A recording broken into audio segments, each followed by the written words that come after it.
So I don't have one specific book for today's meeting of the Velshi Band Book Club, but I've got a story. It wasn't written by an author, but some authors played a big role in it. The story is nonfiction, and very American, at least, very contemporary American. It's a story that affects millions of children and their families and their communities. It's a story of perseverance, of tactic, of bravery, and it's a story with a happy ending. And it starts like this. In May of 2023, Florida expanded upon its notorious so-called Don't Say Gay bill with a provision called House Bill 1069. It required school librarians to remove books with any, quote, sexual content, end quotes. The definition left intentionally vague, ignoring context and literary merit and artistic value, and attacks a large swath of books. Most insidiously, though, the law required schools to pull a book within 5 days of any person objecting to it and its contents. The book had to remain off shelves until a formal review was conducted, and there was crucially no requirement for the book to be reinstated onto shelves after the review. In other words, it was a book banning provision. At the time, critics of the bill condemned it as, quote, ban first, review later. In the year after House Bill 1069 passed, more than 700 books were removed from schools and school libraries across the state, according to Florida's Department of Education. That list, which was double the size from the previous year, included classics, mysteries, young adult books, poetry, fantasy, included bestsellers, award winners, books often assigned in the classroom. It included titles that shape you or teach you empathy or expand your world. For a moment, it felt impossible to bring these novels back into readers' hands in Florida. Sometimes it's hard to make the next move in a moment like this. It's easy to feel powerless or overwhelmed, but then a group of people did something. In August of 2024, Penguin Random House, 5 other publishers, 2 students, 2 parents, and a number of best-selling authors, including Velshi Band Book Club vets like Julia Alvarez, Lori Halse Anderson, and Jodi Picoult, and Angie Thomas, filed a lawsuit against Florida for what they described as unconstitutional book banning provisions within House Bill 1069. And this week, they won. The freedom to read was upheld. A federal judge sided with the plaintiffs and called the law, quote, overbroad and unconstitutional.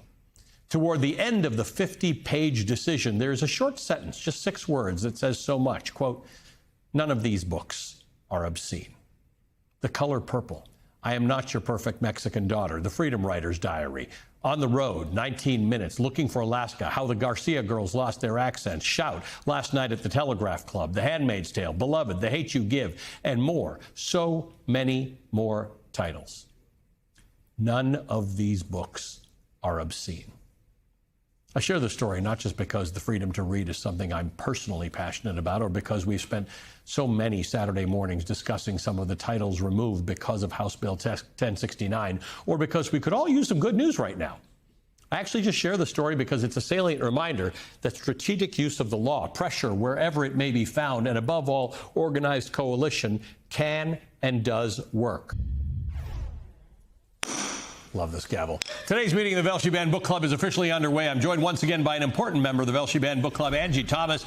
Thomas is the author of numerous books, including The Hate You Give, a young adult novel that has become a cultural touchstone and widely heralded as one of the best young adult novels of our time. Angie's also one of the plaintiffs in the Penguin Random House lawsuit against Florida's book ban. So I'm going to start, Angie, with a welcome back and a congratulations. This is a big, big deal. This isn't a random lawsuit that you guys succeeded in. This is about our rights as people to consume the information that we have a right to consume.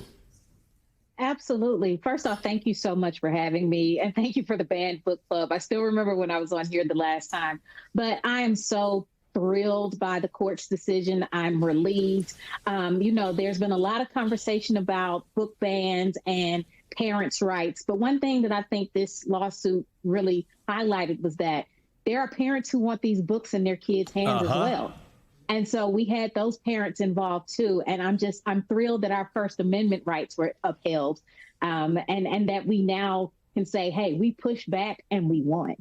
Let's talk about kids for a second. There was a mother went viral on TikTok. She explained how she had started bringing her sons to the library on a daily basis, and one of the sons was a bit annoyed by this. Let's listen to her together. But my son was pissed off when I first started doing this. Y'all, now look.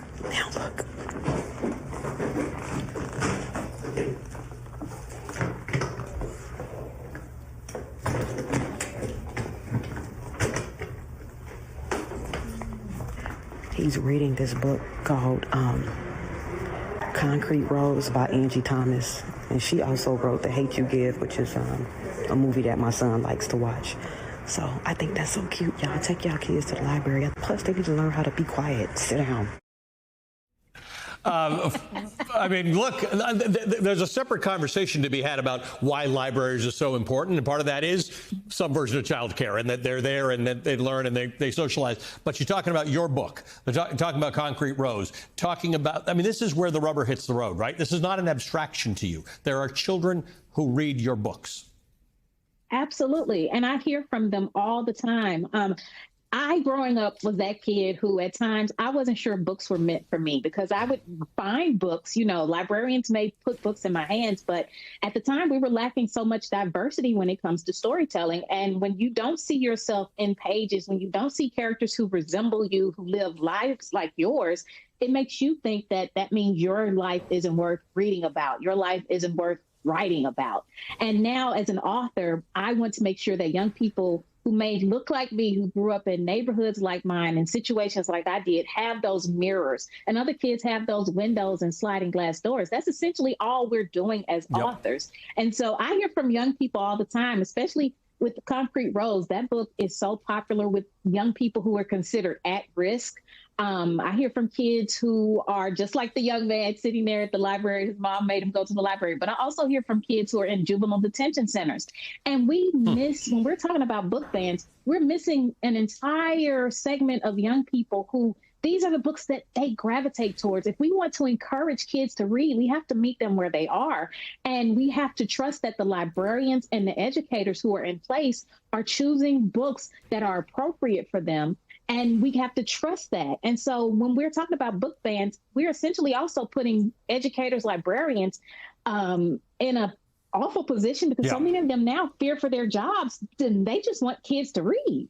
So this is interesting because whether you talk about librarians or teachers, they have become, willing or unwillingly, they become activists in this whole thing. It's the same thing with a lot of authors I talk to. They didn't necessarily start their writing thinking they were going to be activists, but you have been very vocal that, in fact, writing is a very clear form of activism. In a moment where we are desperate for and we gravitate toward activists in this country, talk to me about your writing as activism and how things like the lawsuit fit into that. I'm a firm believer, again, like I mentioned earlier, as books being mirrors, windows, and sliding glass doors. Shout out to Dr. Rudine Sims Bishops for that metaphor. And when we're talking about mirrors, windows, and sliding glass doors, I think we're essentially talking about empathy. And in this country, we don't have enough of it, if you ask me. And I think books are a gateway to that. If you're going to spend 300 or so pages in the shoes of a character who is either like you or unlike you, I'd have to think you're going to walk away with some empathy. And what books allow us to do, they allow us to step into lives unlike our own. They allow us to step into the skin of someone else who we may just see passing in the street one day, but we get to understand that person a little more. There is nothing wrong with that, you know? And so I take that very seriously. Because just like I have the kids who identify with a character like Maverick Carter or Star Carter or Bree Jackson or Nick Blake, I also have adults who read my books who don't see themselves in those characters, but thank me for that window, that sliding glass door. One of my favorite stories is there was this older woman when I was doing a book event, and she may have been in her 70s, late 80s even. And she told me, she says she takes the city bus and she keeps copies of The Hate U Give on her. Older white woman. And she passes them out to kids. She'll see them wearing Jordans and she'll pass them copies of the book because it made such an impact on her. She knows it can do the same for them. And that's what books are about. That's what I, as an author, am trying to do through my activism. You just mentioned Nick Blake. You've got a brand new fantasy novel coming out on September 16th. We're very excited about this. It's called Nick Blake and the Remarkables. I think this is your first time in the fantasy genre. Is that right? Yes. So it's the second book that's coming out in a few weeks, the Book of Anansi. And during 2020, during COVID and everything, I had a hard time writing realistic books. I can't lie. I had a hard time trying to, but I thought to myself, if I as an adult need an escape, I know young people do too. And so I wanted to create a fantasy world, not only that's full of all of these wonderful things, but pays homage to Black mythology, Black folklore, Black history, especially in a time right now where people want to push back on history. They don't want history taught, and they don't want the truth of history taught. Well, I call myself hiding the vegetables in the good stuff. So even though it's a fantasy book, we talk about Emmett Till, we talk about lynching, because these are things that are part of our history and we can't run from it. We can't hide it or we're going to repeat it. So I guess if I have an ulterior motive, that's it. So that we make sure these kids don't repeat the history that we have. Yeah, this is really an important part. History is can't just be the history you like, right? It's got to be the ugly parts, got to be the broken parts, got to be the scars, got to be how we dealt with it. It's just weird to me, this perversion of what they're talking about doing with the Smithsonian, making sure that history aligns with something that people think it should align with. It's just nonsensical. Absolutely. Absolutely. And I know in a lot of ways it's un-American. One thing about America, the America I've grown up to know about is we need to face our facts. We need to face our history. And so we can learn from it. If we're going to make this country great, we have to learn where we messed up when it wasn't great. And to do that, we have to talk about the history. We have to make sure our young people are aware of it. We have to make sure that they know that these things happen so that they don't repeat themselves. Because we shouldn't be now sitting here talking, you and I, when they're about this, and there are schools and books right now that are telling young people that slaves were indentured servants and things like that they were willingly doing it. No, we can't. Yeah. Right. We can't shy away from that or we're going to repeat it.